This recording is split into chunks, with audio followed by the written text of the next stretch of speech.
Empezamos con la lección número 1, introducción. ¿Qué es lo que vamos a ver en esta lección de introducción? Lo primero que vamos a ver qué es el pensamiento filosófico, algunas características de este pensamiento.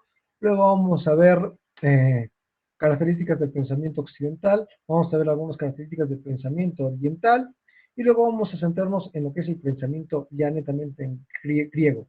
Cómo surgió, qué características tuvo. Y para posteriormente pasar a una definición de filosofía y poder así entender qué es la filosofía y ver las ramas que la filosofía tiene. Entonces, vamos a empezar. Pensamiento filosófico. Lo primero que tenemos que ver que este pensamiento filosófico tiene una serie de características. Obviamente muchas de ellas no son privativas del pensamiento filosófico, muchas de ellas se comparte con otros tipos de pensamiento. Entonces, empecemos. Lo primero que podemos decir es que el pensamiento filosófico es crítico. ¿En qué sentido decimos que el pensamiento filosófico es crítico? En el sentido de que va a buscar ir más allá de lo convencional. No le va a buscar, no se va a conformar, perdón, con ir a lo superficial. Va a buscar ir lo más profundo que puede y por eso va a estar criticando, va a estar diciendo qué es aquello, por qué así, por qué no, por qué sí. Y va a buscar cada vez escarbar, va a ser más meticuloso, va a estar criticando constantemente todo lo que cae en sus manos. ¿Por qué? Porque va a buscar un afán de profundidad. Ahora, no solo podemos decir que el pensamiento filosófico es crítico por eso, sino es crítico porque va a buscar un conocimiento verdadero, un conocimiento certero. Y al hacer eso, tiene que cuestionar los problemas, tiene que cuestionar la realidad, tiene que cuestionar todo lo que cae en sus manos. Ahora, el pensamiento filosófico, aparte de ser crítico, no le basta, sino también dice hay que ser autocrítico. Entonces, se va a cuestionar a sí mismo, se va a cuestionar su forma de pensar, se va a cuestionar cómo la misma filosofía desarrolla sus métodos, cómo se va a cuestionar si lo que está desarrollando es correcto o no. Entonces, la filosofía es, en amplio sentido, crítica. Luego vamos a ver que este pensamiento filosófico es activo, activo en varios sentidos. Activo en un sentido inicial de que así como el conocimiento avanza todos los días, constantemente avanza, la filosofía va a buscar estar a la par de este avance diario del conocimiento. Entonces, sale un nuevo conocimiento, la filosofía ya va a estar inmiscuida en eso. Por ejemplo, hablamos de clonación, digamos. Apenas sale todo lo que es tema clonación, la filosofía ya va a estar analizándolo, ya va a estar criticando, ya va a estar emitiendo una serie de pensamientos. Ahora, no solo es activo en ese sentido, sino es activo en que el pensamiento filosófico no es que se desarrolló en un tema, ya lo discutió, ya lo dijo y hay que ver las cosas. No es así. Por ejemplo, en el caso de, vamos a ver el tema del aborto. En el tema del aborto, digamos que el pensamiento filosófico lo analizó hace 2 años atrás y sacó sus conclusiones. No es que esas conclusiones sean únicas e inmutables y quedarán para toda la vida, no. Pueden haber pasado 2 años, ya estamos actualmente, y va a decir, volvamos a discutir el tema del aborto, si a ver las premisas que hemos desarrollado siguen teniendo validez, o si es que hay otras formas de vista, otras perspectivas. Entonces, es activo en varios sentidos. Libre. ¿A qué se refiere con que el pensamiento filosófico es libre? Se refiere que es libre en el sentido de que este pensamiento no se somete a dogmas, no está sometido a, a esquemas que ya tienen que desarrollarse de cierta manera o a ciertas conveniencias. No. Es libre porque utiliza sus propios métodos, saca sus propias conclusiones y no lo hace con las intenciones de favorecer a alguien o estar del lado de alguien, sino lo hace con las intenciones de simplemente aumentar el conocimiento, tener algo certero o simplemente por, como diría su nombre que vamos a ver adelante, origen, amor a la sabiduría. Racional, esto es muy interesante, esta característica relacional no es algo privativo de la filosofía, es una característica en sí del ser humano, y eso que implica que hacer algo racional, todo este pensamiento filosófico lo pueden desarrollar todos los seres humanos sin excepción, solo que tienen que hacerlo de manera adecuada, tienen que instruirse y conocer varias cosas, pero en última instancia es un pensamiento filosófico es racional, es accesible a todos los seres humanos sin excepción, ya que todos los seres humanos estamos dotados de esa capacidad del pensamiento y de la abstracción, obviamente unos más que otros. No empírico y especulativo. Bueno, vayamos primero con lo no empírico. No empírico en el sentido de que no se puede contrastar. ¿Por qué? Porque la filosofía hace afirmaciones, por ejemplo, como eh, el hombre es un ser racional. Ya. Yo no voy a agarrar a todos los hombres y les voy a ver, tú eres un ser racional, no. Tú sí, tú no, tú sí. Y así no voy a poder agarrar a todos los hombres y voy a poder contrastarlo. Entonces, por eso es no empírica. Ahora, hay que diferenciar que una cosa es que sea empírico y otra cosa es que sea aplicable, que sea vital, de vital importancia. Me explico. Si bien es cierto, no es empírico, pero si yo digo, tengo la norma ética de que voy a ser honesto, o el principio ético de que voy a ser honesto, eso sí lo puedo llevar a mi vida diaria. Puedo todos los días decir, hoy voy a ser honesto y me comporto de esa manera. Si en el caso de que no logre ser, digamos que falte la verdad, puedo decir que mi conducta moral es reprochable, que no, que moralmente es incorrecta. Entonces, lo puedo solucionar y puedo ver todo eso. Entonces, sí es aplicable. Que no sea empírico es una cosa, que sea aplicable es otra cosa totalmente diferente. Ahora, este pensamiento filosófico dice se apoya en verdades comprobadas. El pensamiento filosófico tiene una rama que se llama ontología. Y en esta ontología estudia la realidad. ¿Y qué conclusión llega a la filosofía? Esta realidad existe. Y no solo llega a la realidad de que la realidad existe, sino que esta realidad es cognoscible. ¿Qué significa eso? Que esta realidad se puede conocer, que podemos llegar a sacar sus características, analizarlas y estudiarlas. Este pensamiento filosófico dice se apoya en verdades comprobadas. ¿Qué verdades? Se apoya, por ejemplo, en verdades de la ciencia. Todo lo que diga la ciencia, el pensamiento filosófico lo va a usar de base. Y no solo de base, primero también lo va a cuestionar y también se va a servir de él. Ahora, una premisa básica en todo lo que es filosofía o el pensamiento filosófico es primero conocer y luego filosofar. Entonces, para yo hacer filosofía, tengo que conocer, empaparme del tema, conocer el tema y recién a partir de ahí yo puedo realizar filosofía. Si no conozco el tema, no puedo realizar filosofía. Entonces, el pensamiento filosófico no es una mera opinión, no es que yo creo esto, me parece esto, o una simple frase motivacional y ya con eso estoy haciendo filosofía. No, no es así. Ahora, ¿qué más nos dice? Que es universal y totalizador. ¿Universal en qué sentido? En el mismo sentido, bueno, ahí les puse un ejemplo de eso, vamos a retomarlo. Pongo, el hombre es un animal político. Entonces, cuando yo digo el hombre es un animal político, es un enunciado de carácter universal, que abarca a todos los seres humanos sin excepción. Entonces, es un enunciado universal. Ahora, cuando yo digo que es un enunciado universal, digamos, llegamos a lo que vamos a ver, a la antigua Grecia, ¿no? Vamos a ver Grecia, vamos a ver los filósofos presocráticos y vamos a ver a Tales de Mileto. Y Tales de Mileto nos dice, el origen de las cosas es el agua.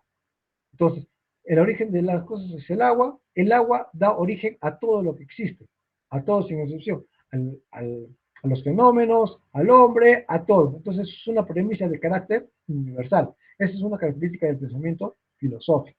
Luego dice, y totalizador. ¿Por qué? Porque abarca todo.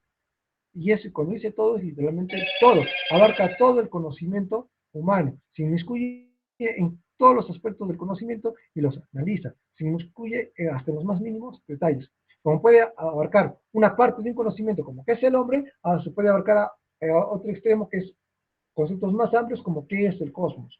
O mezclarlos. ¿Cuál es la posición del hombre en este cosmos? Entonces vemos que es un concepto algo grande, tiene objeto de estudio amplio y se inmiscuye en todo sitio. Ahora, este pensamiento filosófico dice, pensamiento filosófico es crítico, pues cuestiona todo lo que existe por amor a la sabiduría. Ya les mencioné que esta crítica es con un afán constructivo, es con un afán de mejorar, es con un afán de ir más allá, de conocer las cosas y cuestiona todo eso, pero con ese fin de cultivar la filosofía. Hasta aquí hemos visto unas características del pensamiento filosófico. Lo que vamos a ver ahora es una serie de preguntas y que van a guiar el desarrollo de lo que vamos a hacer. ¿Por qué sucedió en Grecia? En, en Grecia, para que suceda en Grecia hay una serie de factores geográficos, culturales, económicos que todos estos convergen y hace que la filosofía surja en Grecia. ¿Qué abarca y en qué se basa? Bueno, cuando decimos qué abarca y en qué se basa, vamos a ver el estudio de sus disciplinas, vamos a ver las disciplinas filosóficas, tanto las originarias como las actuales.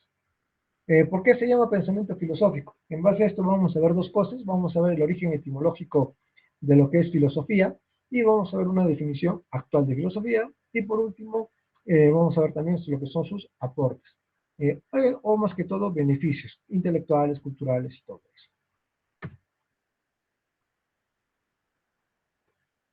Ya.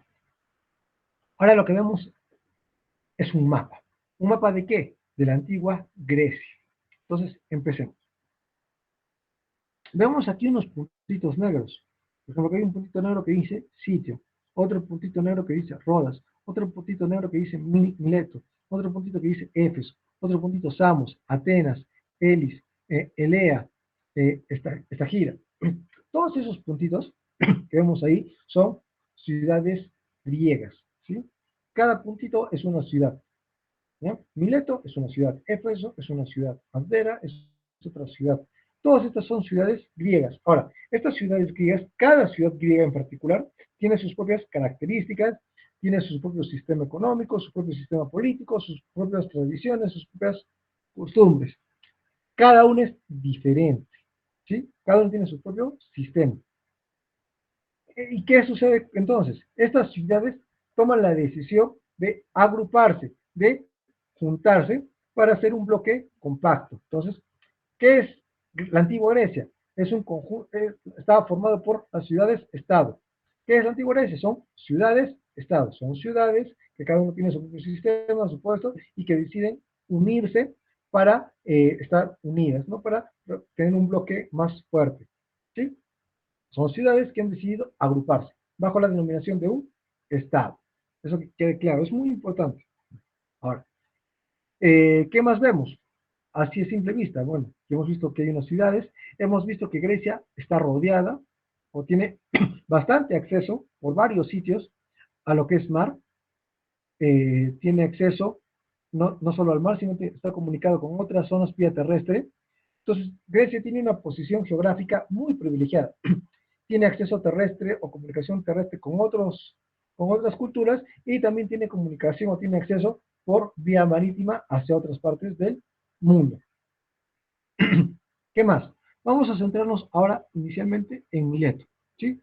Acá tenemos Mileto, una ciudad portuaria, por lo tanto, como toda ciudad portuaria, hay comercio, hay ingreso y salida de mercancías, pero no solo hay ingreso y salida de mercancías, también esas mercancías vienen con personas, hay ingreso y salida de personas.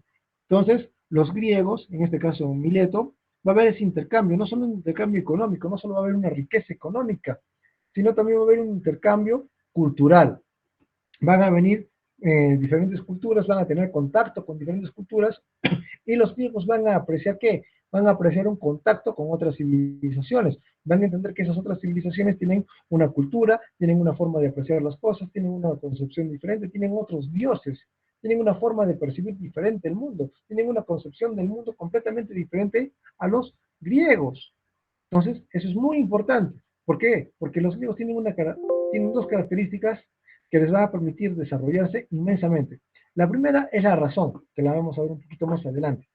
Y la segunda es la admiración. Los griegos tienen esa capacidad de sorprenderse, de admirarse, de ver las cosas con una fascinación diferente, van a buscar conocer las cosas.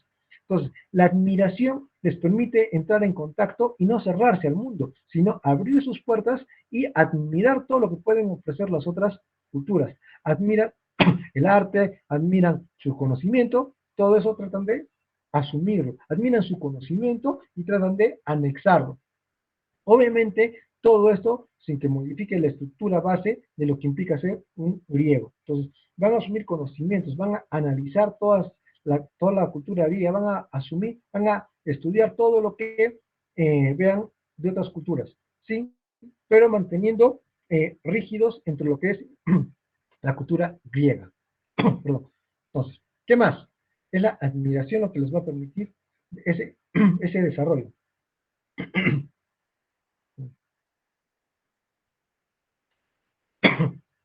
¿Qué más podemos decir en base a este mapa? Que al tener acceso al mar van a comerciar, van a venir otras culturas, esas culturas van a ofrecer una nueva perspectiva, una nueva forma de mirar las cosas. Los griegos son una sociedad plural y van a permitir esto, van a permitir conocer, y es más, no solo van a permitir ellos los que ingresan, sino los mismos griegos van a viajar a otras regiones, por ejemplo, van a viajar a Egipto, muchos filósofos van a viajar a Egipto y van a obtener conocimientos ahí, en específicamente van a obtener conocimientos matemáticos, que les va a permitir desarrollar su cultura. Entonces van a crear, en base a la admiración y a la razón, va a surgir la filosofía. ¿En dónde? En Mileto, que es un puerto. ¿Qué más podemos ver en este mapa? Vemos acá en la esquinita que dice filosofía griega antigua, época presocrática, época clásica y época helenística. Ya. Acá tenemos que hablar de Sócrates, directamente, que vamos a hablar más adelante. Sócrates es un filósofo de la antigua Grecia que marcó un antes y un después. Sócrates pertenece a la época clásica de la filosofía, y en la época clásica de la filosofía tenemos a tres grandes: Sócrates, Platón, Aristóteles. Sócrates, maestro de Platón, y Platón, maestro de Aristóteles. Los tres griegos, el periodo de oro o la época clásica. Ahora, antes de Sócrates se le conoce como el periodo presocrático. Y en este periodo presocrático encontramos a todos los filósofos que estaban con un cuadradito amarillo: Tales, Anaximandro, Anaxímenes, Heráclito, Pitágoras, Anaxágoras, Demócrito, Zenón, Parménides y Empédocles. Estos filósofos presocráticos van a tener una característica muy común. Se les va a llamar también, o se les va a conocer como filósofos cosmológicos. ¿Por qué se les va a conocer como filósofos cosmológicos? Porque van a dar una explicación del cosmos, van a dar una explicación de cómo es que se originó el universo. Van a mostrarnos ciertos elementos, van a explicarnos que se originó por el fuego, por el agua, van a darnos una cosmogonía, un origen del cosmos en base a sus conocimientos, y muchos de ellos se van a contraponer. Ahora, por ejemplo, aquí en Mileto tenemos tres grandes filósofos: Tales, su discípulo Anaximandro y su discípulo Anaxímenes. Muchas veces van a escuchar la escuela de Mileto, la escuela jónica, y estamos hablando de estos tres, los gonios: Tales, Anaximandro y Anaxímenes. Ahora que estamos hablando de sus nombres, muchas veces hemos escuchado de Tales de Mileto, o cuando nos referimos a este filósofo decimos Tales de Mileto. Tales es su nombre, Mileto es su ciudad. En todos los filósofos presocráticos nos referimos de esta manera: el nombre y su ciudad. Por ejemplo, Heráclito de Éfeso, Zenón de Elea. Entonces decimos el nombre y su ciudad de origen. Cosa que ya cambia en la filosofía clásica, ya no decimos Platón de Atenas, Sócrates de Atenas, sino simplemente Sócrates, Platón. Entre comillas, a excepción de Aristóteles. Aristóteles se le conoce como el Estarigita. ¿Por qué? Porque nació en esta gira. Después, todo es normal. Ya. Ahora vamos a hacer una diferenciación, ya que hemos visto cómo surge la filosofía, bueno, en base a qué surge la filosofía, cuál es la cuna de la filosofía, que en este caso es Mileto. Y si la cuna de la filosofía es Mileto, el primer filósofo obviamente va a ser Tales de Mileto. Va a ser el primero que va a dar una explicación cosmológica del mundo y una explicación del mundo. Eso lo vamos a ver más adelante. Ahora, veamos la comparación entre Occidente y Oriente. Dice: los griegos marcaron el camino de Occidente. Hasta aquí nos vamos a detener. ¿Por qué decimos que los griegos marcaron el camino de Occidente? No existe un área del saber que los griegos no hayan tocado. Actualmente podemos decir que, en base a todo el conocimiento que tenemos, que no existe área del saber que los griegos no hayan por lo menos contribuido con su granito de arena. Todo el saber que tenemos actualmente podemos citar a algún griego o mencionar algún precedente que los griegos ya lo hayan tocado. Entonces, por eso se dice que en Occidente los griegos marcaron el camino de Occidente y lo seguimos viviendo hasta la actualidad. Cuando vamos a ver a Tales, y Tales nos va a decir el origen de las cosas es el agua, y lo vivimos actualmente. Vemos que, por ejemplo, el ser humano es 70% agua, vemos que el mayor elemento en este elemento de la Tierra es el agua. Entonces ya lo vamos a ver más adelante. Ahora, los griegos marcaron el camino de Occidente, una búsqueda de una explicación racional del cosmos. Esto es algo que hicieron de maravillosa genial los griegos. Buscaron una explicación racional, buscaron alejarse del mito, buscaron alejarse de muchas cosas y centrarse en algo racional. La razón es la que va a primar. Entonces vamos al segundo punto. La razón. La razón es lo que permitió que el paso de la cosmología, perdón, de la mitología a la filosofía. En una mitología nos basamos en los dioses. Ahora, en una filosofía nos vamos a basar en la razón. Vamos a dar una explicación cosmológica y al hacer filosofía vamos a dejar de lado lo que son mitos, los que son dioses y vamos a dejar de lado toda esa espiritualidad. Entonces, ¿qué es lo que juega un papel trascendental? La razón. Ahora, ¿qué es lo que van a empezar a hablar todos los filósofos? De la experiencia sensible. Van a decir que la primera forma de conocimiento que tenemos es los sentidos. Eso va a ser innegable. Lo primero, a través de lo que conocemos, son los sentidos. Obviamente va a haber filósofos que van a decir, sí, efectivamente, lo que conocemos por los sentidos, pero todo lo que nos ofrecen los sentidos es mero engaño, mera ilusión. Entonces, no se puede tomar a los sentidos como algo, como una fuente de conocimiento verídica. Lo que sí todos van a coincidir es que la razón nos sirve para conocer esta realidad. Luego vamos a hablar de la ciencia. Hay que entender que la concepción que tenemos ahora no es la misma que tenían los griegos sobre la ciencia. Es una concepción totalmente diferente. Para los griegos, vamos a ver así a grosso modo lo que es filosofía.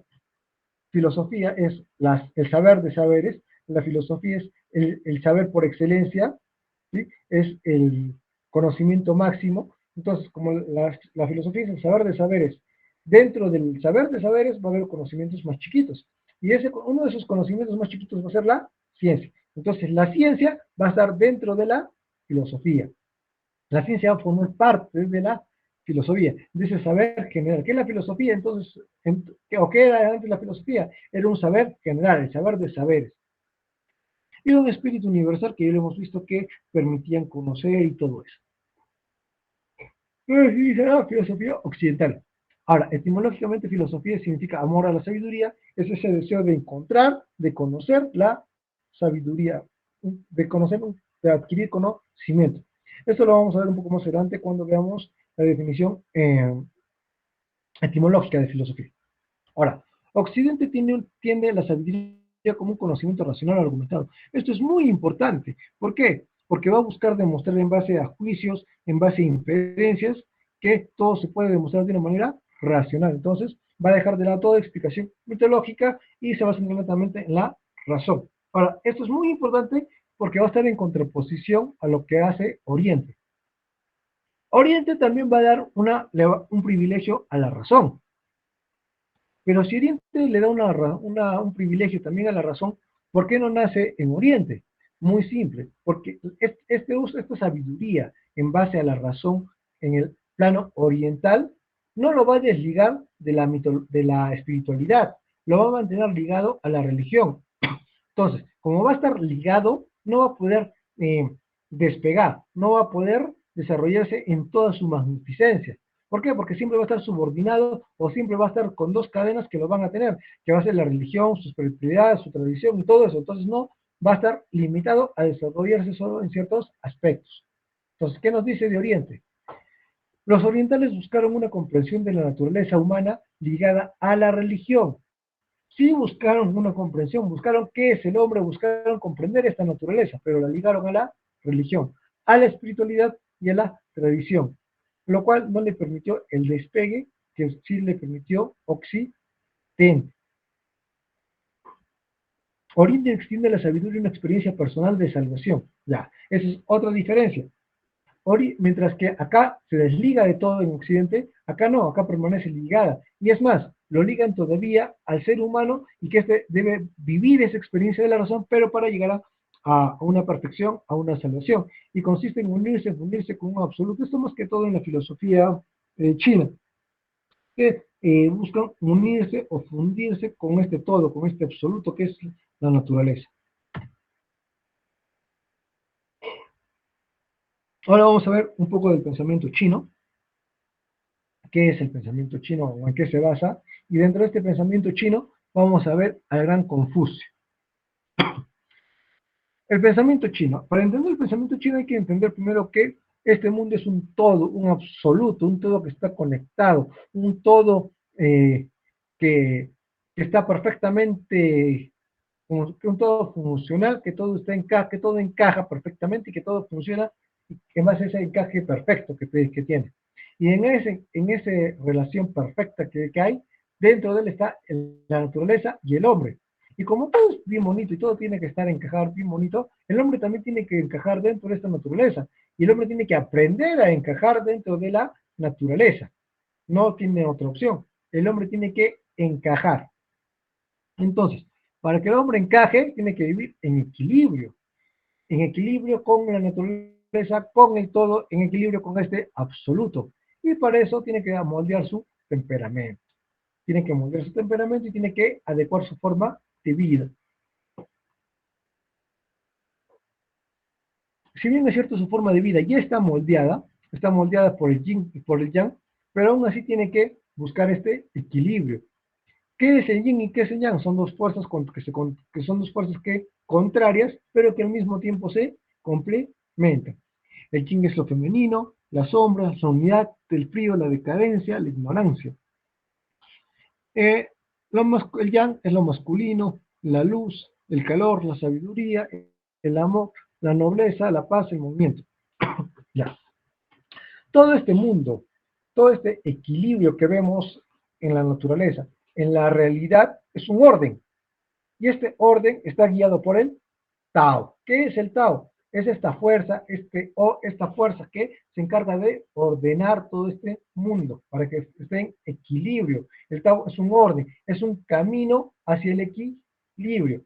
Y ese Tao, ese camino, ese orden, esa fuerza ordenadora está en el espacio y en el tiempo. Y también afecta a nivel político. Político hay que entenderlo diferente a lo que entendemos ahora. Político en un sentido de sociabilidad. Como es un ser social, el hombre tiene que relacionarse con otros hombres. Dentro de este contexto del pensamiento chino, encontramos al buen Confucio.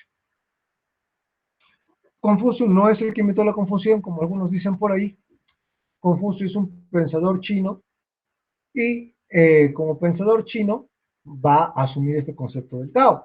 ¿Qué es el Tao? El Tao, como les mencioné, es este orden, este ordenamiento cósmico que sirve para ordenar todo lo que existe. ¿Qué va a hacer Confucio? Esta ley, este Tao que ordena el mundo, el universo y todo lo demás, lo va a decir, este Tao también es una ley moral. Este Tao también sirve para ordenar al hombre en su conducta, en su actuar. Es una ley moral. ¿Y para qué Confucio, para qué sirve según Confucio que el Tao se convierte en una ley moral y esté dentro del hombre o actúe con el Tao como una ley moral? Para que el hombre se vea un hombre de bien, para que este hombre pueda vivir en la sociedad, pueda vivir en el Estado y, como les vuelvo a repetir, sea un hombre de bien. Ahora, no solo eso, sino que va a usar la ayuda de otro concepto, que va a ser el yin.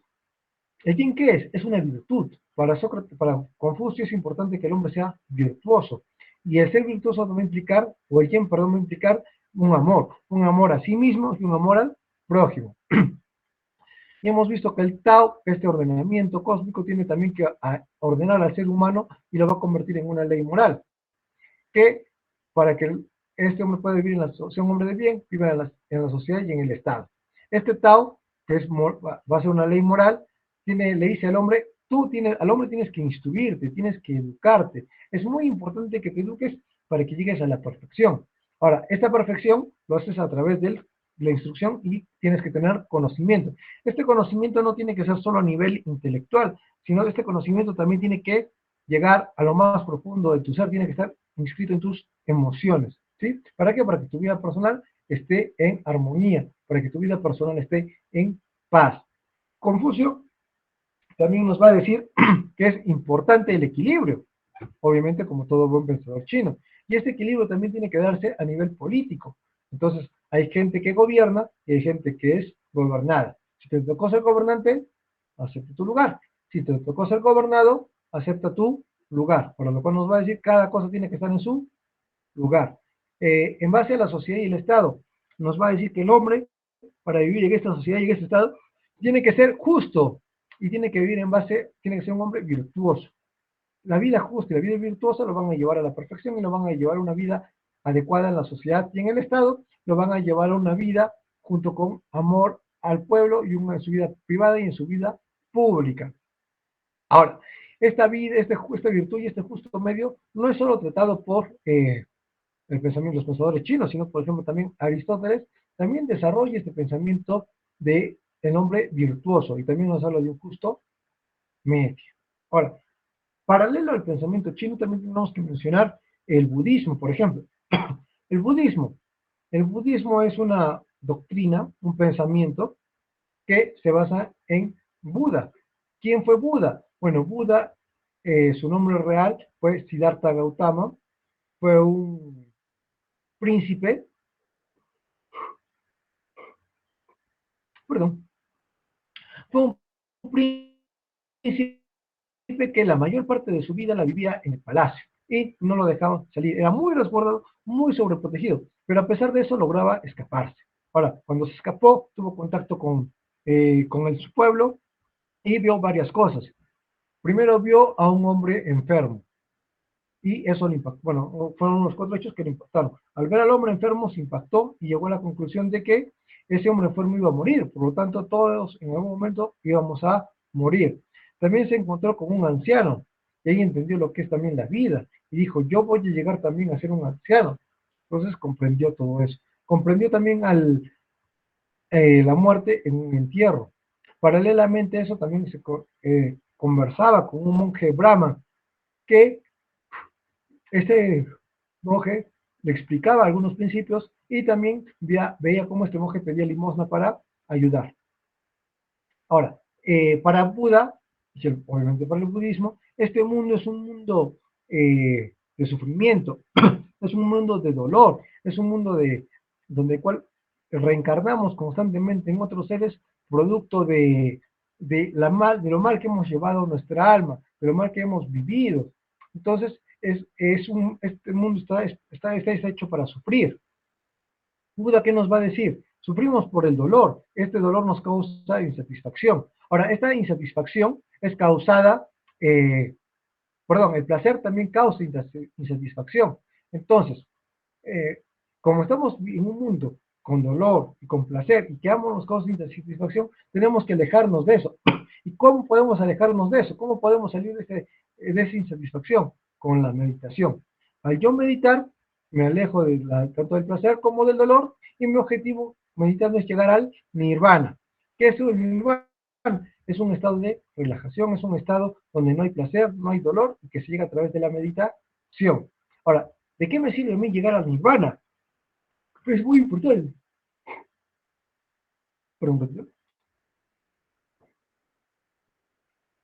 ¿Para qué me sirve llegar a mí al nirvana? Yo llego al nirvana para evitar la reencarnación. Si yo en ese estado de meditación llego a suprimir el dolor, llego a suprimir el placer y me mantengo en ese estado, voy a evitar reencarnarme en el futuro. Ya hemos visto un poco del pensamiento chino, un poco de lo que es el budismo, pero ahora nos toca regresar a lo que es Grecia. Y un factor crucial que permitió el desarrollo de la filosofía griega fue su estructura social. Entonces veamos. Dice, los primeros filósofos gozaron de libertad, riquezas y derechos políticos. Esto les permitió la posibilidad de viajar, conocer, comparar y el uso necesario para pensar. Esto es crucial. Hay que entender la estructura social que había en Grecia. Bueno, como les dije, había diferentes tipos de sistema eh, político, sistemas de gobierno, diferentes características, pero lo que sí es interesante resaltar y que lo que permitió la filosofía es que todos los sistemas griegos permitían la esclavitud. Es decir, que había la compra y venta de esclavos. Y había diversas formas de adquirir esclavos, por ejemplo, a través de guerras, diversas modalidades. Esto es muy importante, por eso dice, los primeros filósofos gozaron de libertad, requisito indispensable, porque si no eres un hombre libre, eres un esclavo, y si eres un esclavo, no puedes desarrollar filosofía, porque tienes que estar dedicado o te tratan como esclavo, ¿no? ¿Qué más? Riquezas y derechos políticos. Ahora ya, imagínense que ustedes son griegos, son antiguos griegos, y por lo tanto tienen esclavos. como tienen esclavos, no se preocupan por los quehaceres de la vida diaria. Es decir, no se preocupan por limpiar, cocinar, planchar, mm, diversas actividades mundanas. No se preocupan de eso. Paralelamente a eso, tampoco se tienen que preocupar por trabajar porque tienen riquezas, tienen, no sé, pueden viajar, tienen el dinero suficiente, tienen una solvencia económica que no les va a permitir vivir cómodamente toda su vida. Entonces, ¿qué les queda? Simplemente les queda el ocio, pero el ocio lo llevaron a un aspecto positivo, lo llevaron a lo que es el pensar. El ocio me permite, como no tengo preocupaciones por dinero, por mis actividades, me va a llevar a que me dedique yo a pensar, a qué es esto, qué es aquello, esto es bueno, esto es malo, cuál es el origen del cosmos, qué es el hombre y todo eso. Listo. Encontrar, entraron en contacto con otras civilizaciones como la babilónica, la hebrea, la fenicia y la egipcia. Se encontraron con otras costumbres y tradiciones, intercambiando experiencias, bienes e ideas. Este intercambio y exploración contribuyó a la investigación abierta, pluralista, comparativa de la filosofía griega. Esto es muy importante. Como les dije, tenían contacto con otras culturas y encontraron otras tradiciones y otras costumbres. Entonces, las cuales las asimilaron para estudiarlas y compararlas. Y obviamente en base a la razón. Este intercambio contribuyó a su investigación abierta, pluralista y comparativa. ¿Qué otro aspecto es importante para el desarrollo de la filosofía griega? El idioma y la religión politeísta. Sin estos aspectos, no se hubiera podido desarrollar la filosofía griega. ¿Por qué? Empecemos por el idioma. Cuando hablamos del idioma en lo que es la filosofía, perdón, en las ciudades-estado, en lo que es Grecia, vemos que afortunadamente todos hablaban un mismo lenguaje. Obviamente cada región tenía sus particularidades, toda tenía su forma particular, tenía su dialecto, pero en general la comunicación o el lenguaje griego tenía una estructura base. Como tenía una estructura base, permitía la comunicación entre las diversas ciudades-estado. Y no solo eso, sino también permitía ese intercambio de textos que sea comprensible entre diversas ciudades griegas. Luego tenemos que hablar de lo que son los dioses griegos. ¿Cómo esto favoreció? Ya, primero tenemos que decir que los griegos eran politeístas, creían en varios dioses. Zeus, Ares, Hades, Poseidón, Atena, Artemisa, Hermes, no sé, diversos, cantidad de dioses griegos que hay. Por eso decimos que eran politeístas. Ahora, los, los, eh, los griegos, al hablar de sus dioses, les dieron cualidades muy similares a los seres humanos. Es decir, los dioses griegos lloraban, los dioses griegos reían, los dioses griegos sentían pena, los dioses griegos tenían esa capacidad de sentir lo mismo que sentían los humanos. No solo eso, sino que los dioses griegos se vinculaban con los humanos, hablaban con ellos, se relacionaban con ellos e inclusive tenían hijos con los mortales. Por ejemplo, el caso de Zeus. Zeus que era un dios, dios del Olimpo, y que tuvo un hijo, bueno, varios, muchos hijos, muchos semidioses. En este caso, por ejemplo, Hércules.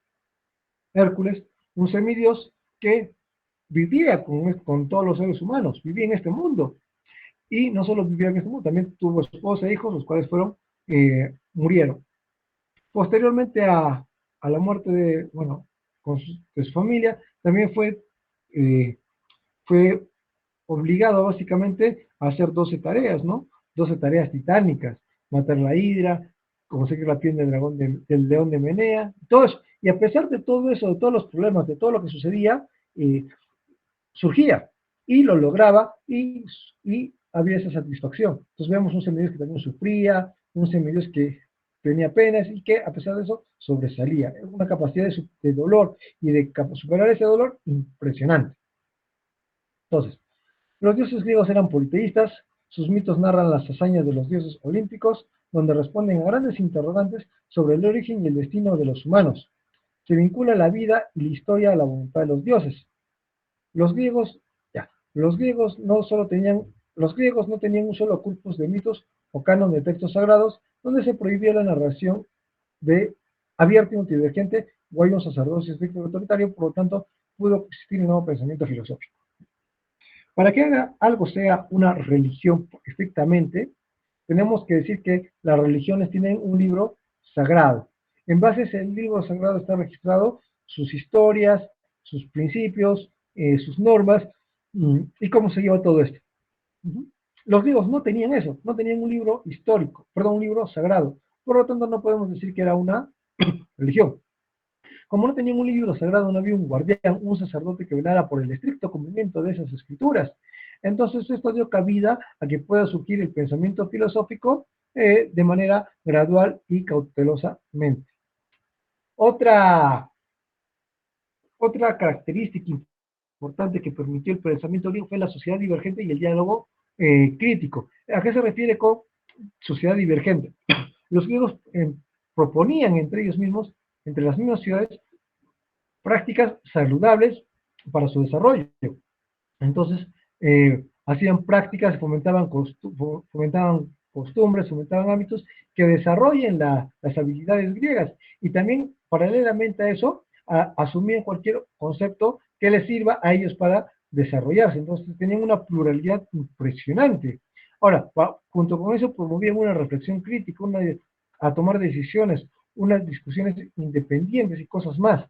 Ahora, el diálogo era muy importante. Diálogo no solo entre las ciudades-estado, diálogos a nivel de política, sino diálogos a nivel entre filósofos de diversas ciudades para tener una concepción diferente del mundo. Y no solo eso, sino también había diálogo con ciudades alrededores y a través de los viajes, ¿no?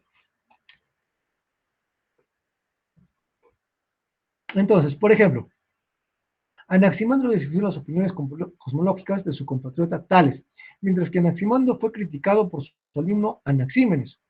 Heráclito desdeña el amplio aprendizaje de Pitágoras y Parménides refutó la teoría del devenir de Heráclito. También Sócrates criticó específicamente la teoría de la mente de Anaxágoras por inadecuada y decepcionante. Ahora, vamos a ver lo que es mito y lo que es logos. ¿Sí? Vamos a ver que los griegos dan ese salto de lo que es el mito a lo que es al logos. Ahora, por favor, discúlpenme 30 segunditos, permítanme un momentito.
Disculpen una pequeña interrupción.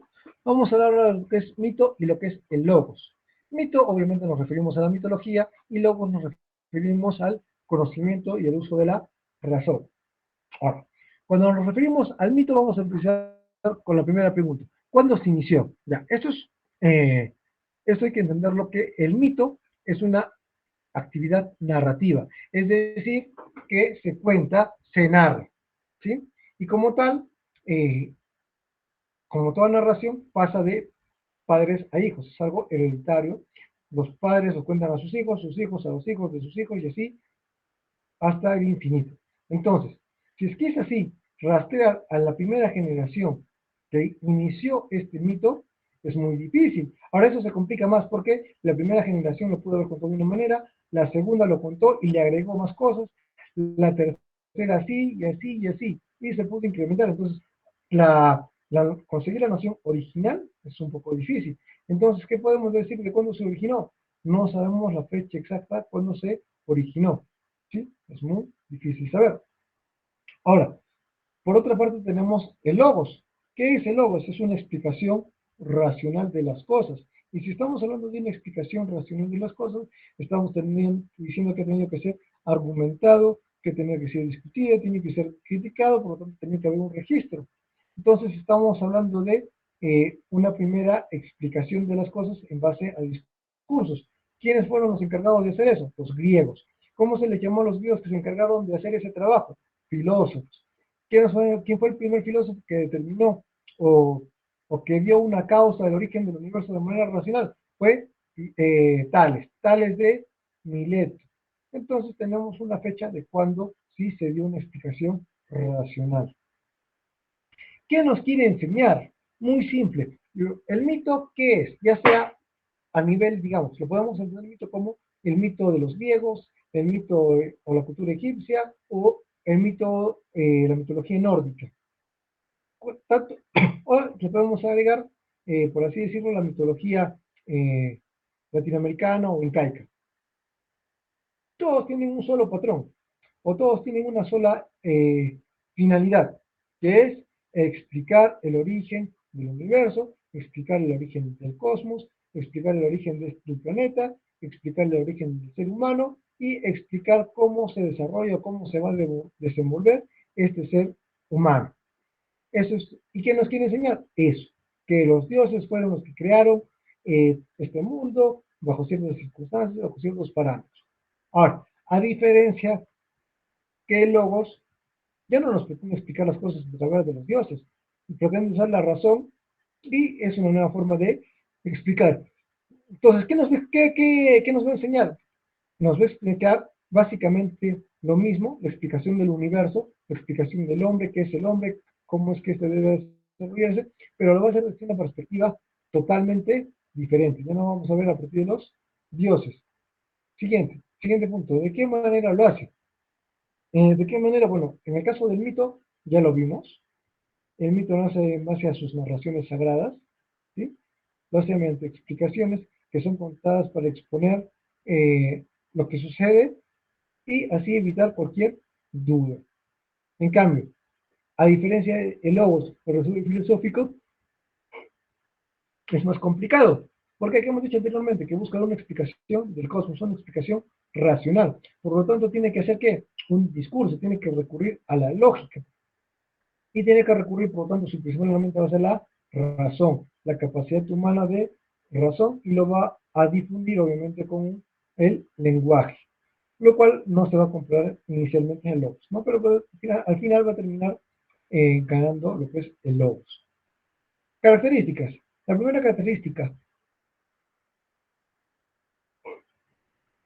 el mito procede de la imaginación y de la tradición. Es contado de generación en generación y así. No se nutre de la realidad. Perdón.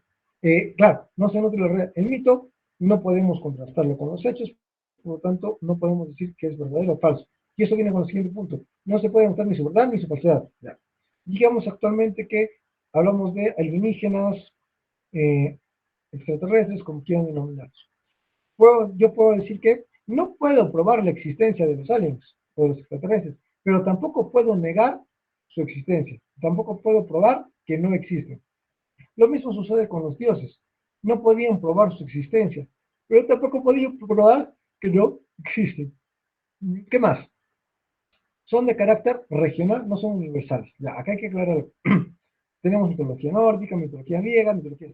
Cada región, cada pueblo, cada zona desarrolla su mitología de acuerdo a su región. No es universal. No es universal, pero, sin embargo, podemos decir que sí tiene un carácter universal. ¿En qué sentido? En que todas las mitologías buscan lo mismo, una explicación del cosmos. Es decir, narran el origen de las cosas, siempre recurriendo a la gesta de los dioses.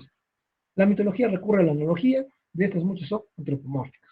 ¿Qué más podemos decir ahora? Pero ahora, ¿de qué características podemos decir? Pero ahora del logos. Sus características son justificar y argumentar cualquier información. Buscan justificar en base a la argumentación, en base al discurso, y van a utilizar principios y criterios de lógica. Y a diferencia de la mitología, este sí va a tener una actitud crítica.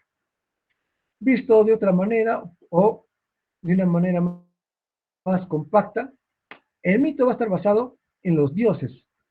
El origen son los dioses, no cuestionamos nada. Todo lo hicieron los dioses, todo lo crearon los dioses, todo es por los dioses. A diferencia de logos, que nos vamos a decir, no, todo está en base a un principio, a un arqué, a un elemento generador, a algo que creó esta naturaleza, no en base a los dioses. ¿Por qué? Porque los dioses son de carácter arbitrario. Todo lo han hecho los dioses, todo lo han creado los dioses, y cuando se relacionan los dioses pasa algo. Cuando se molestan pasa algo. Y cuando no se puede explicar algo, simplemente se recurre otra vez a un invento de los dioses. Y en el peor de los casos podemos decir, si sucedió algo, es voluntad de los dioses que sucediera así. Entonces es totalmente arbitrario. Mientras que en el logos no. En el logos no podemos recurrir a la arbitrariedad. Tenemos que recurrir al juicio, tenemos que recurrir a la razón. Por eso hay leyes, leyes que van a dar un orden, una regularidad. En el mito, como hemos dicho, los dioses son verdaderos. Entonces, todo lo que se asuma de los dioses es verdadero. En cambio, en el logos, todo es en base a argumentos racionales. El mito no se somete a crítica porque está basado en tradición. El logos se somete a una crítica constantemente porque puede ser analizado y refutado 1000 veces. A diferencia del mito que no es así. Vamos a ver ahora lo que es filosofía. Filos significa amor, Sofía significa sabiduría. Entonces, ¿qué significa etimológicamente filosofía? Significa amor a la sabiduría. ¿Sí? Filosofía, ¿qué significa etimológicamente? Amor a la sabiduría. Ahora, lo que tenemos que recalcar acá es que los griegos entendían el amor en base a tres maneras o tres concepciones. Para los griegos existía el eros, que era amor, el fileo, que también es amor, y el ágape, que también es amor. Los tres significan amor. ¿Qué significa el eros? El eros es el nivel de amor más primitivo, el nivel de amor más bajo, el nivel de amor que sucumbe a los sentidos, ¿sí? El eros es un amor sensorial, es un amor de placer. Por ejemplo, cuando yo digo, amo la comida, o amo la salchipapa, o amo el adobo, o amo el arroz con chaufa. Es un amor que me va para causar satisfacción, es un amor de placer. Acá también tenemos lo que es el apetito sexual, es el eros, todo eso es el eros. Ahora, encima del eros está el fileo.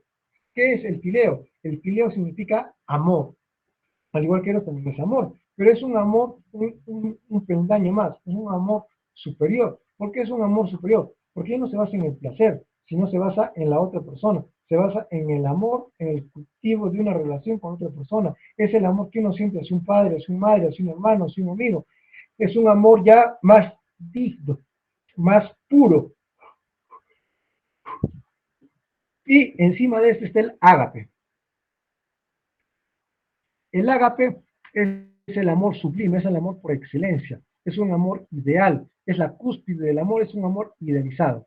En el caso de la filosofía, estamos hablando de fileo, es un amor a la sabiduría, es un amor que yo quiero cultivar la sabiduría, quiero cultivar el conocimiento, quiero que este se desarrolle, es un amor a la sabiduría, en el segundo grado, fileo.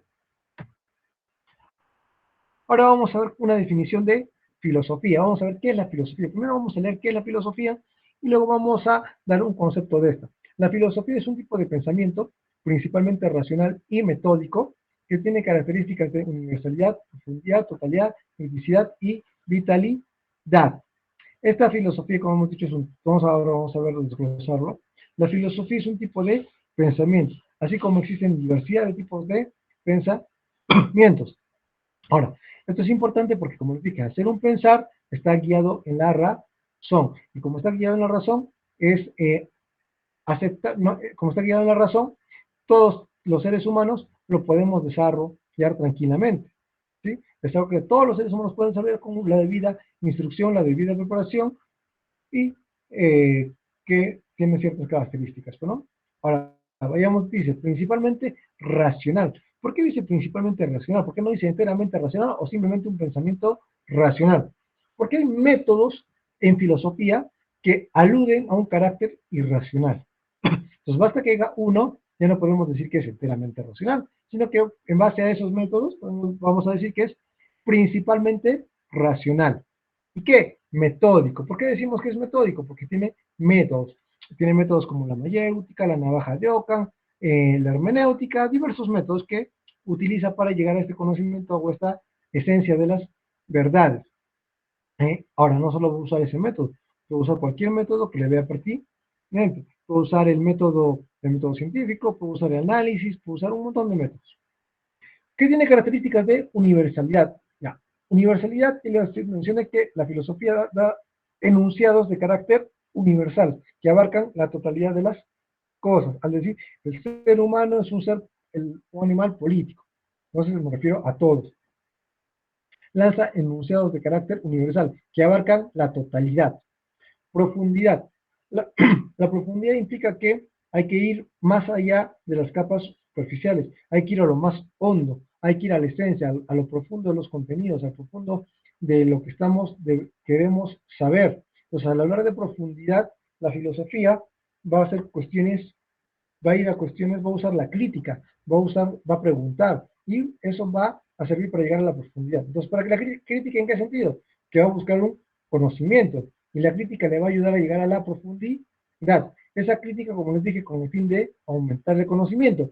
La crítica y la autocrítica. Luego hemos visto la totalidad. ¿A qué nos referimos con totalidad? La filosofía abarca todas las áreas del saber, se inmiscuye en todos los pensamientos, se inmiscuye en todas las áreas del conocimiento y da premisas o nos ayuda a tener un conocimiento general. Nos da una visión total de todo lo que existe, ¿no? Entonces, gracias a esas funciones. Ya vimos criticidad, ahora vitalidad. Vitalidad porque es vital para el ser humano, es vital el conocimiento filosófico, nos ayuda a muchas cosas y nos permite aplicar la filosofía a nuestra vida a día, a nuestro día a día. Vamos a ver ahora los beneficios intelectuales. Estos beneficios intelectuales nos dice que desarrolla el pensamiento crítico. Esto viene desde los griegos. Los griegos ya parten con este pensamiento crítico para dar una explicación de la realidad. Entonces es algo que se ha mantenido desde sus orígenes y hasta la actualidad. ¿Por qué? El pensamiento crítico nos ayuda a ver más allá de lo superficial, nos ayuda a ver más allá de las cosas. Mejora la capacidad de analizar los problemas, obviamente, porque tiene diversos métodos y estamos sometidos constantemente a analizar, a desglosar todo lo que sea un problema para llegar a su esencia, a la forma y llegar a la parte más profunda de ese problema. Nos permite ver cómo las ideas han dado forma al mundo a lo largo de los siglos. Esto es muy importante porque es muy importante el desarrollo de las ideas.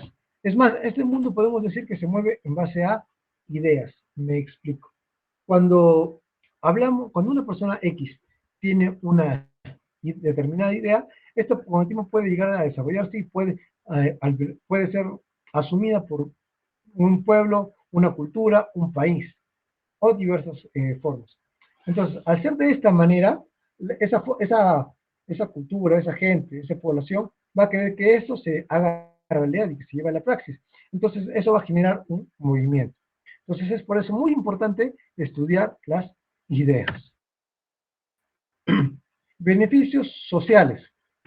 Nos ayuda a ser personas más comunicativas. Vemos la ventaja de tener diferentes perspectivas y diferentes puntos de vista. Bueno, en base a lo que es comunicativas, el diálogo es fundamental en la filosofía, ya lo hemos visto, nos permite abrir más, nos permite interactuar, nos permite llegar a conocimientos más certeros, entonces el diálogo es fundamental. Luego, ¿qué más? Vemos la ventaja de tener diferentes perspectivas, diferentes puntos de vista. Bueno, al tener diferentes perspectivas puedes ver las cosas con mayor detalle, puedes ejercer una mayor crítica y puedes llegar a la esencia de las cosas, y no solo a nivel filosófico, sino en diversos índoles de la vida. Estamos mejor capacitados para comprender el funcionamiento de la sociedad y nuestros propios.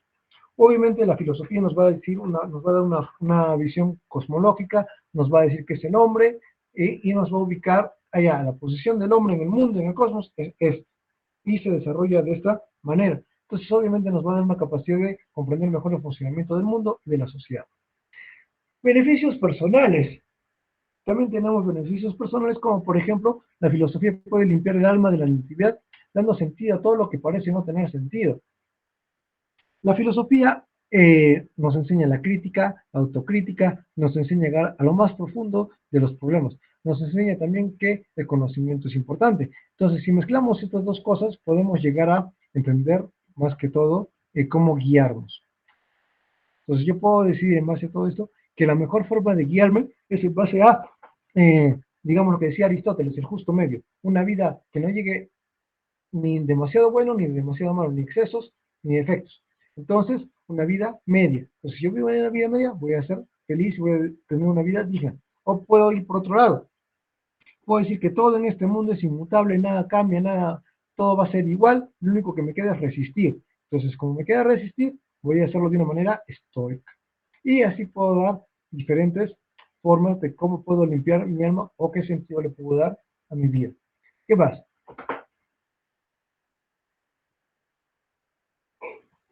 Eh, nos ayuda a encontrar nuestro lugar en el universo y permitirnos vernos en contexto. Por eso también ya lo mencioné indirectamente.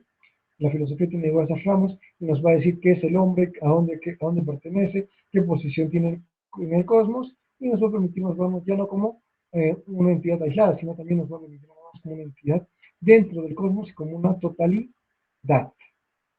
Es la forma más alta de placer, ya que involucra toda la personalidad. Al elevar nuestros pensamientos a lo alto, es la búsqueda celestial definitiva. Esto entendiéndose que,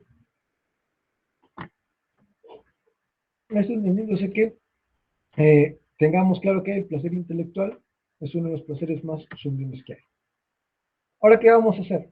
Vamos a ver a la filosofía desde sus ramas originarias, qué estudiaban originalmente sus ramas originalmente, y luego vamos a ver qué estudian actualmente y cómo se han cambiado.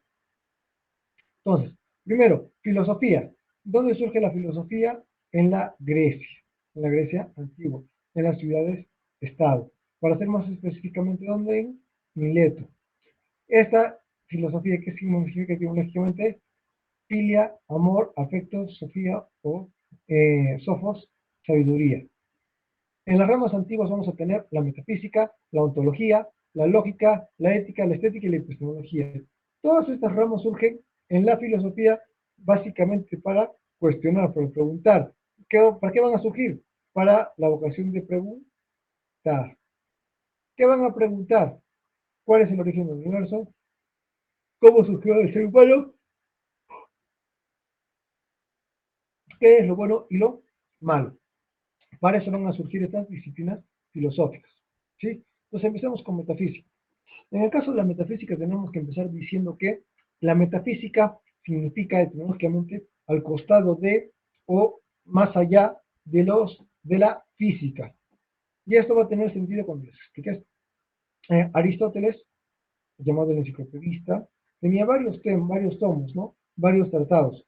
El tratado de biología, el tratado de química y diversos tratados. Y el penúltimo tratado era el tratado de fisis. ¿Qué significa fisis? Física. Este tratado de física era desarrollado por Aristóteles, pero trataba de las cuestiones más generales, más abstractas, y estaba al costado, como les dije, al lado del tratado de física. Entonces, le pusieron que era un tratado de metafísica, que trataba las cuestiones más allá de la física y por lo que estaba al costado del libro de metafísica. Entonces, la metafísica comprende el estudio de los orígenes de todas las cosas. La ontología no cambió casi nada. Se ocupa obviamente la combinada en su tema central de estudio, ¿no? En otras cosas sí. Se ocupa del ser, que es, del cómo existen las cosas. La lógica se encarga de los principios y formas adecuadas del saber. Bueno, actualmente se encarga del correcto razonar. La ética cuestiona cuál es la mejor forma de vivir, obviamente actualmente también ha cambiado. La estética, básicamente su objeto de estudio sigue siendo el mismo. Tiene una preocupación por la belleza, sensibilidad y el arte. La epistemología se ha cambiado. Defiende el saber, sus fuentes, criterios de verdad y tipo de saber. Todas estas ramas sirven para responder cuál es el origen del universo, cómo surgió, qué es lo bueno y qué es lo malo. Ahora vamos a ver las ramas de la filosofía. Vamos a ver esta rama que ya no le pertenece, pero en un inicio sí le pertenecía. Cosmología. ¿Qué es la cosmología? La cosmología es el orden. Bueno, cosmos significa orden. Históricamente fue la disciplina que dio origen al quehacer filosófico. ¿Por qué? No olvidemos que lo primero que hacían los filósofos era el periodo cosmológico. ¿Y qué era el periodo cosmológico? Buscaban dar el origen del universo, el origen del cosmos. En la actualidad, su estudio lo han adquirido la física, la astronomía, la astrofísica. Ellas se preocupan por los problemas cosmológicos, la formación de la materia y el origen del universo. La filosofía estudia el mundo en cuanto a algo concreto. Obviamente la filosofía no se ha alejado de la cosmología totalmente. Mantiene estudiando, por ejemplo, categorías ontológicas como la finitud, infinitud, que obviamente están ligadas a la cosmología. También nos habla de la teoría de cuerdas, la teoría de la relatividad. Todo esto es estudiado por la filosofía y lo ve en relación también al hombre y al universo. Ontología y metafísica. Estas dos disciplinas están netamente ligadas. La ontología como la metafísica, ambas estudian la realidad, pero podemos decirlo que lo llevan a un plano particular. Ahora, en ese sentido podemos decir que la ontología también puede llamarse metafísica particular. Y la metafísica, por dicho, sigue siendo metafísica o metafísica general. Ahora vayamos a la metafísica particular, o conocida como ontología. ¿Qué estudia la ontología? La ontología básicamente estudia al ser, pero al ser en un sentido de entidad, al ser en un sentido de que este ser existe en esta realidad. Lo estudia ontológicamente, lo estudia como entidad. Entonces, ontología, estudio del ser, de las cosas que existen y cómo son. Las cosas del ser, las cosas que existen y cómo son. Por ejemplo, nos dice la clase de, ¿qué? Nos dice la clase de ente que es una planta y señala similitudes y diferencias con otras clases de objetos. La metafísica estudia los aspectos de la realidad que son inaccesibles a la investigación empírica. Todo lo que no se puede investigar empíricamente, vengo a decir que esto es estudiado por la metafísica, como la materia, la vida, la muerte. Las preguntas metafísicas son preguntas profundas sobre la naturaleza de la realidad. La lógica. ¿Qué hemos dicho de la lógica? La lógica básicamente podemos entenderla como la ciencia del correcto razonar. También la lógica está ligada a lo que es el lenguaje, ya que con el lenguaje se desarrolla.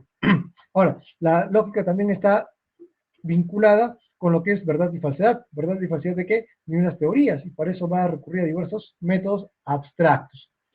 Cuando hablamos de la lógica, estamos hablando también, incluimos lo que son circuitos y diagramas de Venn, pero en este caso, cuando desarrollamos más a profundidad la lógica, no nos vamos a centrar en eso, sino nos vamos a centrar en las leyes de la inferencia, en la lógica simbólica más que todo. ¿Sí? Ahora, lógica.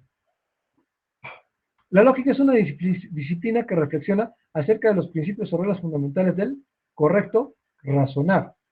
Para demostrar una teoría como verdadera o falsa, se acude a la inferencia y no a lo físico. Se usa el rigor sistemático, semántico o las leyes lógicas. La lógica es una teoría de las demostraciones. Esto es muy importante porque usamos la inferencia. Y como les dije, eso también está vinculado con el lenguaje. La lógica consiste en el estudio de la definidad del lenguaje. La lógica es una teoría de modelos. El punto crucial en la ciencia no estriba en los datos, sino en la interpretación de estos. Epistemología.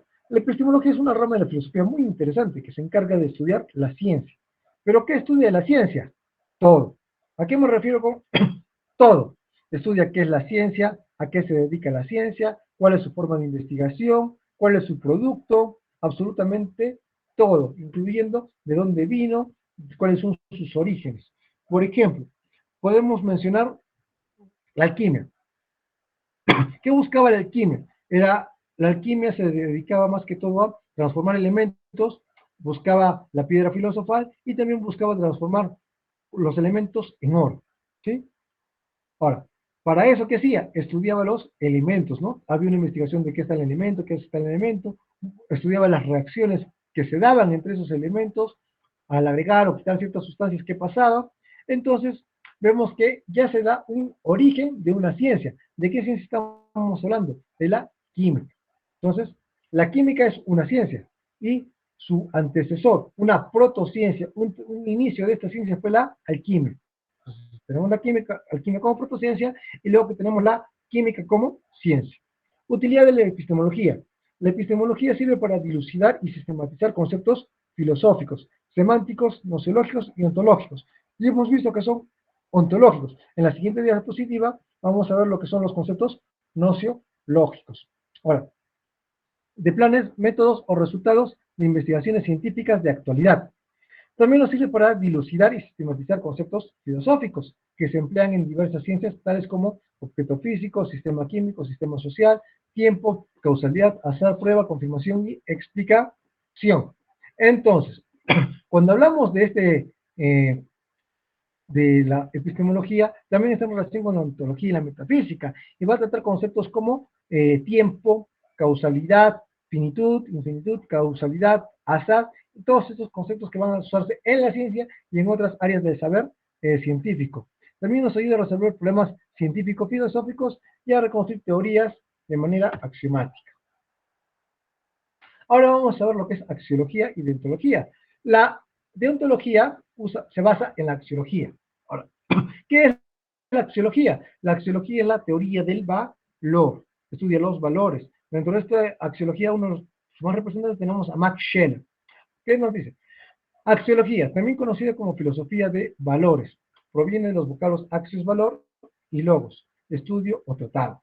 Guarda estrecha relación con la ética, ya que los valores son los que reflexionan, perdón, ya que los guarda una estrecha relación con la ética, ya que los valores sobre los que reflexionan están íntimamente vinculados al ámbito laboral.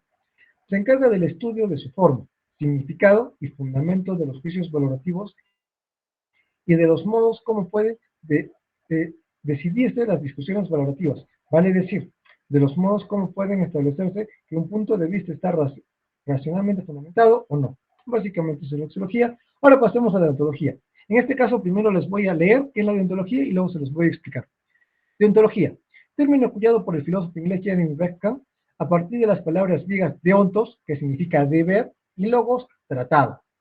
Son el conjunto de deberes morales conectados y condicionados por la actividad o profesión. Existen tantas deontologías como profesiones hay. ¿Qué significa esto? Digamos que yo soy abogado. Yo le voy a decir yo como abogado le voy a decir a la deontología, necesito un código. Perfecto, me va a decir la ontología. La ontología va a ir donde la axiología y le va a decir, axiología, préstame un valor. En este caso, digamos, va a tomar la honestidad. Va a tomar, la ontología va a asumir, va a decir, señor abogado, acá le traigo la honestidad. Ahora, usted tiene el deber de en su carrera ejercer ese valor, de ser honesto. Y eso implica no mentir y una serie de cosas. Entonces se va a convertir ese valor en un código exclusivo o dedicado a mi profesión. El código más ejemplo es el de los médicos. Los médicos toman los valores de Hipócrates y los asumen como suyos y su actuar en su carrera profesional está guiado por esos valores que tenía Hipócrates. Siguiente rama va a ser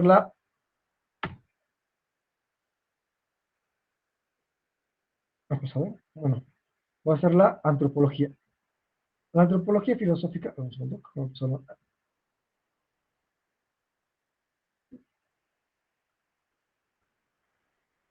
¿Sí? La siguiente rama que vamos a ver va a ser la ética. ¿Qué es la ética? Es un conjunto de principios, normas, valores, normas que rigen en principio mi vida. Ahora, eso, si es que yo lo llevo a un plano práctico, va a ser la moral. ¿Qué es la moral? Entonces va a ser la ética aplicada, por así decirlo, ¿no? La forma, esos principios, esas normas desarrolladas en mi día a día. La ética está fundamentada en un sistema de valores que es la fuente más tradicional, la fuente primordial de lo que es ética, la fuente primordial de esos principios que van a regir mi vida. Ahora, si hablamos de lo que es la ética, esta es la manera en que una persona o una sociedad tiene de concebir su sistema de creencias o valores. La ética no solo se puede llevar a nivel personal. Por ejemplo, un grupo de personas o una nación o una cultura puede tener ciertos valores éticos en determinado espacio-tiempo, que no necesariamente va a coincidir con las normas éticas de otra cultura en ese mismo espacio-tiempo, ¿no? Entonces varía. Estética. Se entiende por estética el estudio de los problemas y cuestiones relativos al arte y a la belleza, al gusto, la expresión de sentimientos o ideas, etc. Por ejemplo, Sócrates consideraba el concepto de hermosura cuando se pone al servicio del bien y de la utilidad. Entonces, para Sócrates, cuando algo era hermoso, cuando era bello, cuando era algo, una cuestión estética, cuando esto era sometido o servía o era útil, y no solo era útil, sino también tenía ese concepto de que se pone al servicio del bien. Antropología filosófica. La antropología filosófica nos habla del qué es el hombre, pero nos habla desde un término, perdón, qué es el hombre y desde un término desde una perspectiva filosófica. Entonces, ¿qué significa? Provienen los términos griegos antropos, hombre, y logos, tratado. Sócrates se plantea qué es el hombre. No obstante, si estudiamos los diálogos socráticos, en Platón no encontraremos en ninguna parte una solución directa al nuevo problema. Esto es muy importante. Si estudia qué es el hombre, se trata de llegar a lo más profundo, aunque muchas veces, como son problemas de demasiada abstracción, en algunos casos no se llegaba a una verdadera esencia. Ahora, actualmente podemos citar, por ejemplo, a Ernest Cassirer, que nos dice, no le está permitido al filósofo construir un hombre artificial, tiene que describir un hombre verdadero. ¿Qué significa o qué implica todo esto que estamos diciendo? Por ejemplo, para Ernest Cassirer, el hombre es un animal simbólico. ¿Qué significa esto? Que el hombre vive o su mundo es una realidad llena de símbolos. Por ejemplo, las redes sociales, vamos a ver en este caso, por ejemplo, WhatsApp, enviamos un mensaje, un símbolo, un emoji de un corazón roto.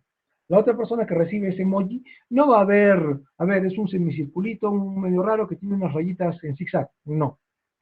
Va a entender que eso es un corazón que está partido por la mitad, y no solo eso, va a entender que hay sentimientos, va a entender que hay algo, va a entender que eso le va a dar pena, oh, qué pena, o va a entender, oh, qué pobrecito, o seguro está triste, o seguro ha tenido una decepción amorosa. Entonces, entendemos eso, nuestro mundo está en base a símbolos. ¿Qué es el hombre? Es un animal simbólico. Ahora vamos a ver lo que es la gnoseología. La gnoseología es una rama de la filosofía que estudia el conocimiento y proviene de las raíces griegas gnosis, conocimiento, y logos, teoría o estudio. Por lo tanto, es considerada como el área de la filosofía encargada de estudiar los problemas relativos al conocimiento. ¿A qué se encarga la gnoseología? La gnoseología nos dice, yo soy un sujeto que quiere conocer, sujeto, y acá está el objeto. Yo, sujeto, quiero conocer el objeto. Entonces, ¿yo qué voy a hacer? Este objeto tiene unas características que se resisten a que yo las conozca. Entonces, yo las voy a sacar, las voy a extraer de este objeto y las voy a hacer mías, las voy a conocer. Ese proceso mediante el cual yo abstraigo esas características se llama el proceso del conocimiento. De eso se encarga la gnoseología, de estudiar cómo conoce el ser humano. Luego tenemos filosofías ya más particulares, tenemos filosofías ya específicas a cada área, por ejemplo, filosofía del arte, filosofía política, filosofía de la educación, filosofía de la religión, filosofía de la ciencia. No hay que confundir epistemología con esta filosofía de las ciencias, porque esta filosofía de las ciencias es visto de manera plural. Por ejemplo, tengo filosofía de la química, filosofía de la física, filosofía de la matemática. Cuando junto todas estas filosofías que hablan de la ciencia, estoy hablando de filosofía de las ciencias. Ahora, ¿qué vamos a ver? Vamos a desarrollar la práctica. Práctica número 1, introducción a la filosofía. Dice, los orígenes, perdón, los orígenes históricos son siempre indeterminados y oscuros. No existe fecha exacta para determinar el inicio del pensamiento filosófico. Fue en el siglo VI a.C. en Grecia cuando se empezó a dar explicaciones racionales en oposición a. Entonces, estamos hablando que hay una oposición racional. ¿Sí? ¿A qué? Al comercio y a los viajes. Obviamente no había esa oposición racional al comercio y a los viajes. ¿Por qué? Porque el comercio es lo que permitió que se desarrolle la filosofía en Grecia. Los viajes, los filósofos, como tenían recursos, viajaban. Entonces, obviamente no. Una sociedad politeísta. Sí, obviamente esto favoreció en cierta manera en sus inicios a la filosofía. ¿Por qué? Porque no era algo tan estricto cómo se llevaba. Entonces pues, le permitió a la filosofía escabullirse por ahí y empezar a surgir. Entonces esa es la respuesta tampoco. C, una explicación alegórica quimérica. Obviamente esa va a ser la respuesta. ¿Por qué? Porque estaba en oposición a los mitos, estaba en oposición a los engaños, a todo lo que no tiene una explicación real. Y cuando nos digo decimos una explicación alegórica, estamos haciendo alegorías, engaños, todo eso. Entonces la respuesta a la primera pregunta es la C. A una certificación social, bueno, ¿por qué? Los griegos más bien estaban a favor de eso. A una alineación política, también estaban en eso, tenían sus sistemas políticos. Dos, también se encuentra en Oriente, o sea que también esto que estamos buscando se encuentra tanto en Oriente como en Occidente, y está dentro de los círculos culturales de India y China, actividades espirituales e intelectuales que influyeron en él. Ya. La producción de bienes y servicios. Bueno, los bienes y servicios obviamente se encuentran en Oriente y en Occidente, pero la producción de bienes y servicios se encuentra de los círculos culturales de India, de China y de Grecia, pues no. Entonces, descartada. B. El surgimiento de la filosofía. La filosofía se encuentra tanto en Oriente como en Occidente, sí. Se encuentra en los círculos culturales de India y China, sí. Recordemos que la razón empieza a surgir en China y en la India, y estos ¿qué hacen? La mezclan ¿con qué? Con su cultura, con sus tradiciones, con su religión, y así la mantienen, vive y la transmiten. Entonces, y la mezclan con todas sus actividades. Entonces, la respuesta aquí es la B. Tercera pregunta. Indique cuál de los temas propuestos a continuación no corresponde como asunto relevante para la filosofía en sus orígenes. Ya, recapitulemos. Temas de la filosofía en sus orígenes. Empecemos recordando que la filosofía en sus orígenes era cosmológica. ¿Qué significa cosmológica? Buscaban un origen del cosmos. ¿Cómo había surgido el cosmos? Y si es que vemos cómo había surgido el cosmos, estamos hablando de la naturaleza. Luego vemos que viene un periodo clásico, un periodo socrático, ¿verdad? ¿Qué hablamos de ahí? Del hombre. En estos dos pequeños periodos buscamos un conocimiento tanto del hombre como de la naturaleza y buscamos un conocimiento verdadero sobre todo esto. Entonces, ¿cuál no corresponde? El hombre, obviamente, sí corresponde. La naturaleza también corresponde. El conocimiento también corresponde. La inteligencia espacial. En ningún momento hemos hablado de inteligencia espacial. Entonces, esta es la que es la respuesta. 4. ¿Por qué crees que el diálogo crítico es una de las causas del origen de la filosofía? A. Porque la filosofía, a diferencia de otras formas de producción de conocimiento, empezó con la especulación del cosmos. Esta afirmación es correcta, es verídica, sin embargo, no responde a la pregunta, porque acá me pregunta la relación del diálogo crítico y el origen de la filosofía, y acá no me habla ni siquiera nada del diálogo. Acá sí me habla del diálogo, dice, porque el diálogo implica una actitud crítica, es decir, un pensamiento crítico, y el pensamiento crítico es la base fundamental de toda forma de filosofía. Pero me habla del pensamiento crítico, pero no me habla nada del origen de la filosofía. C. Ya que la filosofía es una forma de ciencia, el diálogo es importante. Bueno, ya, acá desde el comienzo ya está mal. ¿Qué les dije? Para los griegos. Para los griegos es importante la filosofía y la ciencia, pero la ciencia está dentro de la filosofía. Entonces no puede ser. D. Porque su modo de vida político exigía el diálogo crítico. Ya, acá estamos hablando de su modo de vida político. Estamos hablando del origen de la filosofía. Y exigía un diálogo. Ya le vemos relación con el diálogo. Y tal práctica se trasladó a otras formas de producción de conocimiento como el filosófico. Acá sí vemos esa vinculación, por lo tanto la respuesta es la D. 5.